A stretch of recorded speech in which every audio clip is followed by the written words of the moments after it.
에스더서 8장 1절에서 8절까지입니다.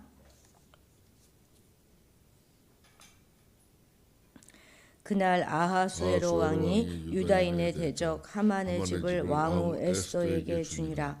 에스더가 모르드게는 자기에게 어떻게 관계됨을 왕께 아뢰었으므로 모르드게가 왕 앞에 나오니 왕이 하만에게서 거둔 반지를 빼어 모르드게에게 준지라. 에스더가 모르드게에게 하만의 집을 관리하게 하니라. 에스더가 다시 왕 앞에서 말씀하며 왕의 발 아래 엎드려 아각 사람 하만이 유대인을 해하려 한 악한 꾀를 제거하기를 울며 구하니 왕이 에스더를 향하여 금규를 내미는지라. 에스더가 일어나 왕 앞에 서서 이르되 왕이 만일 즐거워하시며 내가 왕의 목전에 은혜를 입었고 또 왕이 이 일을 좋게 여기시며 나를 좋게 보실진대 조서를 내리사 아각 사람 함무다다의 아들 하만이 왕의 각 지방에 있는 유다인을 진멸하려고 꾀하고 쓴 조서를 철회하소서. 내가 어찌 내 민족이 화당함을 참아 보며 내 친척의 멸망당함을 참아 보리이까 하니 아하수에로 왕이 왕후 에스더와 유다인 모르드게에게 이르되 하만이 유다인을 살해하려 함으로 나무에 매달렸고 내가 그 집을 에스더에게 주었으니 너희는 왕의 명의로 유다인에게 조서를 뜻대로 쓰고 왕의 반지로 인을 칠지어다. 왕의 이름을 쓰고 왕의 반지로 잊힌 조서는 누구든지 철회할 수 없음이니라 하니라. 아멘. 성경 속에 그러니까 포로 귀환 시대의 그 역사를 다루는 세 권의 역사서가 있는데 그게 바로 이제 에스라, 느헤미야, 에스더 요 세 권이 그 시대의 이야기를 적고 있습니다. 그런데 다른 점은 에스라와 느헤미야는 그 주 무대가 예루살렘이잖아요. 그런데 반면에 에스더는 저 멀리 페르시아 땅, 그곳이 이제 그 주 무대가 됩니다. 페르시아 왕 아하수에로, 그러니까 크세르크세스 왕 시대에 페르시아의 수도였던 수산성에서 일어났던 한 사건, 곧 불임절 제정의 기원이 되는 그 사건을 다루고 있죠. 그런데 에스더서는 그래서 이제 이런 역사적 소설 형식을 띠고 있는데 오늘 읽은 우리가 이 부분은 그 중에서 대단원, 그러니까 결말이 시작되는 바로 그 지점을 다루고 있습니다. 1, 2절 같이 읽겠습니다. 그날 아하수에로 왕이 유다인의 대적 하만의 짐을 왕후 에스더에게 주니라. 에스더가 모르드게는 자기에게 어떻게 관계됨을 왕께 아뢰었으므로 모르드게가 왕 앞에 나오니 왕이 하만에게서 거둔 반지를 빼어 모르드게에게 준지라. 에스더가 모르드게에게 하만의 집을 관리하게 하니라. 아멘. 하만은 우리가 앞에서 봤지만 모르드게를 처형하기 위해서 자기가 세워놨던 그 장대에 달려 마침내 죽었습니다. 그렇게 하만을 처형한 바로 그날, 그래서 우리가 이제 그날 이렇게 시작되잖아요. 1절이 그날 바로 이제 그 하만의 집을 왕후 에스더에게 주었습니다. 그리고 자신의 반지를 빼서 그것을 모르드게에게 주었다 하는 그것은 그를 다시 총리로 세웠다 하는 말이 됩니다. 이것은 왕이 전적으로 모르드게를 신뢰하고 있다는 의미인데요. 모르드게는 자신을 구해준 아주 충실한 신하일 뿐만 아니라 자신이 사랑하는 왕후의 양부이기 때문에 그렇죠. 그리고 모르드게의 자질은 이미 다 증명이 되었기 때문에 그의 총리로서의 등용은 아무런 문제가 없다 하겠습니다. 그런데 이렇게 재빨리 그냥 바로 이렇게 처리한 것은 바로 이 아하수에로의 아주 급한 성격을 잘 드러내주기도 하는 것입니다만 이것은 정말 잘한 일이라 할 수 있죠. 왜냐하면 총리의 처형은 잘못하면 국가에 혼란을 가져올 수 있는 일로서 그 일을 신속하게 이렇게 마무리 짓지 않으면 큰 위기를 직면할 수 있게 되기 때문입니다. 결국 왕의 신속한 결단과 조치로 말미암아서 페르시아 제국은 그렇게 큰 혼란을 겪지 않게 되었습니다. 참 에스더서를 읽으면서 자꾸 우리나라와 이렇게 대입이 되잖아요. 네, 참 우리나라 대한민국은 대단한 나라다는 생각을 했습니다. 대통령도 없고 총리도 없으면서도 불구하고 뭐 대행이 대행 이런 상황 속에서도 건재하고 있잖아요. 정말 나라를 위해서 우리가 간절히 기도하는 것이 필요한 그런 시점입니다. 어쨌든 하만의 집을 에스더에게 주었습니다. 여기서 하만의 집이다 하는 것은 단지 하만의 부동산만을 의미하는 것은 아닙니다.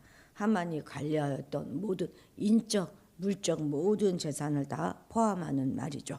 이것은 결국 하나님을 경외하며 오직 하나님의 백성을 구하기 위해서 자기 목숨을 바치고자 하였던 그 에스더에 대한 하나님의 보상이다, 이렇게 말할 수 있습니다. 우리가 하나님을 오직 신실한 마음으로 경외하게 될 때는 바로 이게 때로 우리가 죽음과 파멸의 위기를 겪기도 하지만 궁극적으로는 하나님으로부터 상급을 받게 된다 하는 사실을 우리는 기억해야 할 것입니다. 하나님은 당신을 경외하는 자에게 반드시 거기에 합당한 보상을 하십니다. 사실 저는 먼저 있던 교회에서 정말 힘들고 어려운 시간을 보냈었는데 마지막 한 8개월 정도 되나요? 제가 살면서 제일 월급을 많이 받았던 때가 그때입니다. 지금 저의 담임 목사 월급보다 더 많이 받았다니까요. 제가 월급 많이 주십시오 말한 적 없습니다. 처음 제가 그 온세교회 있죠. 거기에 전도사로 일할 때 정말 작은 액수를 받았죠. 교회 사정도 어려웠고 저로서는 뭐 그렇게 일을 하는 것만도 감사했으니 불만은 전혀 없었습니다. 그런데 학교 가서 말하지 못했어요. 우리 담임 목사님이 좀 이렇게 좀 나쁜 분으로 비춰질까 봐 말을 못했죠. 그런데 그 모든 시간을 지나고 또 더 어려운고 힘든 시간을 이제 잘 견뎌냈더니 하나님께서 다 보상해 주셨잖아요. 제가 뭐 퇴직금을 기대할 수 있는 그런 상황이 아니었는데 파트로 늘 일했고 뭐 마지막만 전임으로 일한 거니까. 그런데 파트타임으로 일했던 모든 그 연수를 다 계산해서 제가 이제 그 퇴직금을 받을 수 있었고, 그리고 마지막에 안보상금까지 받으면서 하나님이 다 보상해서 받게 해주셨습니다. 정말 그렇습니다. 그래서 우리는 너무 세상 일에만 빠져 살지 않기를 결단해야 하는 거예요. 오히려 그런 분주함에서 벗어나서 하나님을 열심히 경외하고 하나님을 더 섬겨보십시오. 때로는 하나님을 경외하면서 고난도 한번 자초해 보십시오. 결코 우리에게 손해가 없을 것이고 도리어 하나님께서 모든 좋은 것으로 채워주실 것입니다. 하만은 생전에 자기 재산이 그렇게 자기가 원수로 생각했던 그 유대인에게 돌아갈 것이다 하는 것을 꿈에 한들 생각해 보았겠습니까? 아마 하만은 자기의 재산이 자기 자손들에게 자신도 평화롭게 그걸로 살고 쓰고 그리고 자손 대대로 물려주어서 그들을 유익하게 할 수 있을 것이다 이렇게 생각했을 것입니다. 하지만 자신이 쌓아놓은 그 재물은 자신이 써보지도 못하고 누려보지도 못한 채 다 빼앗겨서 의인 에스더에게로 돌아갔습니다.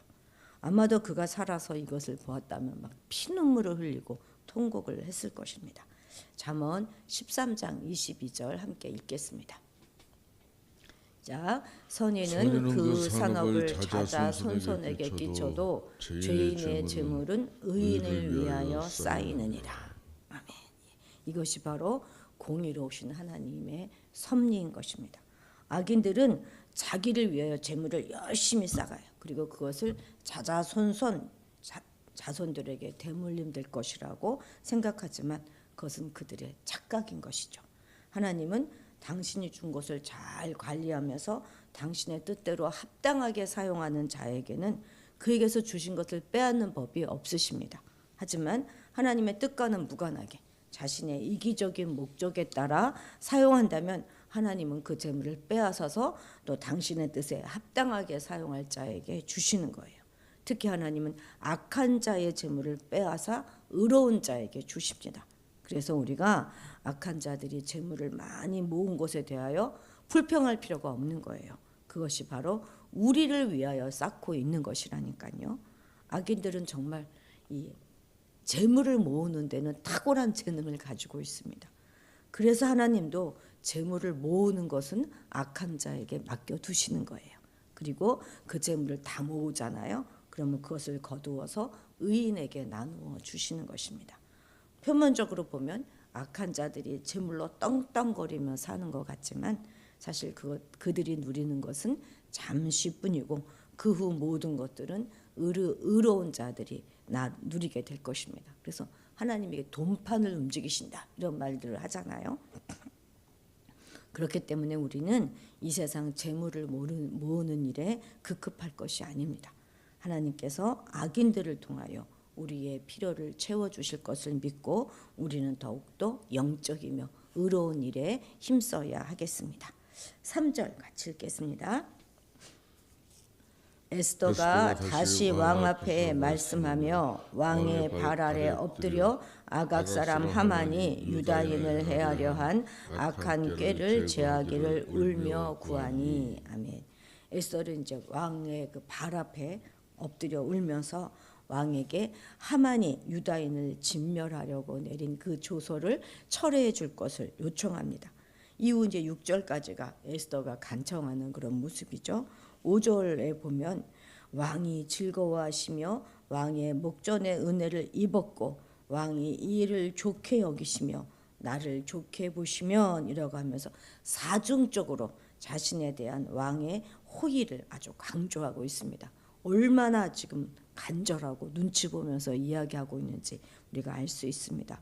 왜냐하면 이 조서 철회 요청은 왕의 이전 결정이 잘못되었습니다 하는 것을 지적하는 것이고 왕의 권위와 관련되는 것이기 때문에 에스더는 지금 왕의 기분을 가능한 거스르지 않고 이야기하기 위하여 조심하고 또 조심하는 것이죠. 그녀는 조서 쓴 사람은 왕이 아니고 하만이라는 것을 분명히 하면서 그 잘못된 조서의 책임은 왕이 아니라 하만에게 있음을 강조합니다. 그러면서 이제 조서 철회에 대한 왕의 부담감을 줄여준 것이죠. 그러니까 에스더는 잘못을 지적하고 비난하는 그런 대신에 자신의 고통스러운 마음을 있는 그대로 토로함으로써 왕후에 대한 왕의 호의를 유지하고 그가 자신을 불쌍히 여기도록 만든 것입니다. 이런 대화와 협상의 태도는 참 우리가 배워야 될 면이죠. 어떤 일을 해결할 때 있어서 우리가 아무리 옳아도 우리가 너무 강하게 보이는 것보다는 상대가 조금 우리를 긍휼하게 여기도록 하는 것이 유리할 때가 많습니다. 그런데 이미 하만은 죽었잖아요. 그는 이제 완전히 패퇴하였고 다시는 재건할 수 없게 되었습니다. 그러나 그의 영향력은 그가 죽어도 아직도 여전한 것이에요. 즉 유다인을 멸하려고 하였던 그 하만의 악한 계획은 여전히 사라지지 않고 있는 것이고 그래서 유다인들은 여전히 그 멸절의 위기에서 벗어나지 못하고 있었던 것입니다. 왜냐하면 악한 하만을 추종하던 그 자들이 여전히 존재하고 있었고 또 아하수에로의 어인이 찍힌 그 유다인 멸절 조서가 아직 유효한 상태로 남아있기 때문이죠. 그래서 에스더는 하만의 죽음에도 불구하고 다시 왕에게 엎드려 탄원하고 있는 것이죠. 일이 다 끝날 때까지 끝난 것이 아닙니다. 이것은 사단과의 그 영적 싸움에 오늘날 우리에게도 그대로 적용되어집니다. 물론 우리 주님께서 십자가에서 죽으시고 부활하심으로 해서 사단의 모든 괴계는 다 무너지고 마치 죽은 자나 다름없이 되었죠. 즉 사단은 머리에 결정적인 상처를 입고 지금 겨우 목숨만 부지하고 있는 상태입니다. 그러나 사단이 그렇게 그리스도에게 결정적인 패배를 당했다 해서 그가 완전히 죽은 것은 아니라는 거예요. 그는 여전히 살아있고 아직도 이 세상에 강력한 영향을 미치고 있습니다. 특히 사단은 그를 추종하는 악한 세력들을 동원해 가지고 지금도 하나님의 택한 성도들을 해하려고 부단히 애를 쓰고 있죠. 그렇기 때문에 우리는 영적 긴장을 늦추지 말아야 하는 것입니다. 그래서 예수 그리스도를 의지하여서 최후 승리를 얻을 때까지 영적인 싸움을 계속해야 하는 것입니다. 사단을 추종하는 악한 자들은 언제 어디서 또 우리를 공격해 올지 아무도 모릅니다. 그들은 우리 주변 도처에 있으면서 호시탐탐 기회를 누리고 있잖아요. 그렇기 때문에 우리는 한시도 방심하지 말고 부단히 영적 싸움을 전개해 나가야 하는 것입니다. 공동체가 온전히 설 때까지 우리의 영적인 싸움은 결코 끝나지 않을 것입니다. 6절 같이 읽겠습니다. 내가 어찌 내 민족이 화당함을 참아보며 내 친척의 멸망당함을 참아보리까 하니. 아멘. 이것은 이제 에스더가 자기의 생명을 걸고 아하수로 앞에 나간 동기가 그저 자기의 유익이나 자기의 부귀 권세가 그것을 위해서가 아니라 오직 자기 민족을 멸망에서 구하기 위하였음을 드러내는 그런 말씀이죠. 또한 이것은 그의 신앙은 곧 민족의 애국심 이것과 별개가 아니었다 하는 것을 보여주고 있습니다. 그런데 우리가 성경을 보잖아요. 그러면 성경의 위인들 역시도 한결같이 민족애가 매우 강하였다 하는 것을 우리가 보게 됩니다. 모세를 좀 보십시오. 모세는 자기 백성들이 시내 광야에서 그 금송아지 우상을 만들어 가지고 섬김으로 해서 진멸의 위기에 처했을 때 하나님 앞에 이스라엘 백성들의 죄를 사하여 줄 것을 간곡하게 호소하였잖아요. 차라리 자기 이름이 생명책에 지워지는 한이 있더라도 그들을 용서해 주시기를 간절히 간구했습니다. 그러한 중보 기도 덕분에 하나님께서는 이스라엘 백성들에게 인자를 베푸시고 그들이 멸망당하는 것을 막을 수가 있었습니다. 이방인의 사도라고 부르는 사도 바울 역시도 이방인들에게 복음을 전하기는 하였지만 그의 민족에게는 정말 남달랐습니다. 그가 이방인에게 전한 복음을 전한 것도요. 바로 이방인들이 구원을 받는 것을 보고 자기 동족들이 시기나게 하여서 그들로 하여금 복음을 받아들이기 위함이다 이렇게 말하고 있지 않습니까? 그리고 또 뭐라고 말하였습니까? 나의 형제 곧 고륙의 친척 그들의 구원을 위하여 자신이 저주를 받아서 그리스도에게 끊어질지라도 나는 그것을 원한다 이렇게 고백하였습니다. 그렇습니다. 정말로 위대한 신앙의 사람들은 자기 민족을 극진히 사랑하였죠. 이것은 우리에게 참 신앙은 자기 민족을 향한 뜨거운 열망을 동반한다 하는 것을 증거해 줍니다. 진정 하나님을 사랑하고 의지하는 성도는 당연히 나라와 민족을 사랑할 수밖에 없는 것입니다.